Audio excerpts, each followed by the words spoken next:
'Sky fire' అని ఈ మూవీని యూట్యూబ్‌లో కొట్టండి వచ్చేస్తది. తెలుగులో ఉందనమాట. మీరు ఫ్యామిలీతో ఈ మూవీని హ్యాపీగా చూసుకోవచ్చు. ఇక ఈ మూవీ ప్లాట్ విషయానికొచ్చేస్తే ఒక పెద్ద అగ్నిపర్వతం ఉంటది.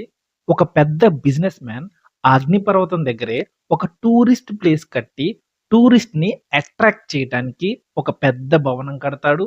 ఆ అగ్నిపర్వతం చుట్టూరా ఉన్న ప్లేస్‌ని ఒక మంచి టూరిస్ట్ స్పాట్‌గా మారుస్తాడు. సో, జనాలు కూడా ఆ ప్లేస్‌ని చూడటానికి తండోపతండాలుగా వస్తారు.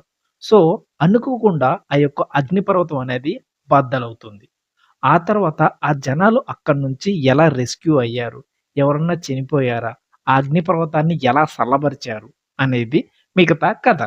ఆ అగ్నిపర్వతం బద్దలయ్యేటప్పుడు చూపిచ్చే విజువల్స్ అనేవి నెక్స్ట్ లెవెల్‌లో ఉంటాయి. ఈవెన్ ఆ లావా ఉంటది కదా! అగ్నిపర్వతం బద్దలైన తర్వాత లావా అనేది కిందకి జారుతూ వస్తా ఉంటే, ఆ విజువల్స్ చూపిస్తారు. నిజంగా లావా ఎలా ఉంటదో, ఒరిజినల్‌గా ఎలా ఉంటదో అలాగే పర్ఫెక్ట్‌గా దింపేశారనమాట. ఆ లావా నుంచి తప్పించుకోవడానికి మన హీరోకి ఒక గ్యాంగ్ ఉంటదనమాట. హీరో, హీరోయిన్ ఇద్దరు ఉంటారనమాట. ఇద్దరికి ఒక మంచి గ్యాంగ్ ఉంటది.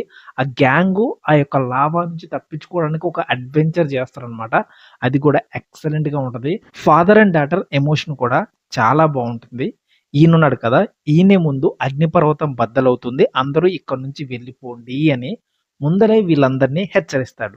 కాకపోతే వీళ్ళందరూ కలిసి నా నోస్ అన్న మూవీ క్లైమాక్స్‌లో ఈ తాతయ్య కూడా ఒక మంచి అడ్వెంచర్ చేస్తాడు. అది కూడా మీకు మస్త్ అనిపిస్తది. సినిమా అయితే అస్సలు బోర్ కొట్టదు. ఎవరు చచ్చిపోతారు, ఎవరు బతుకుతారు, ఎలా కాపాడుకుంటారు వాళ్ళని వాళ్ళు, ఆ లావా నుంచి, ఆ అగ్నిపర్వతం యొక్క శకలాల నుంచి వాళ్ళెలా తప్పించుకున్నారు అనేది చాలా అడ్వెంచరస్‌గా, చాలా ఇంట్రెస్టింగ్‌గా ఉంటది. సినిమా అయితే యూట్యూబ్‌లోనే తెలుగులో అవైలబుల్‌గా ఉంది కాబట్టి మీరు హ్యాపీగా ఎళ్లి ఫ్యామిలీతో చూసేయండి. ఓకేనా? బాయ్.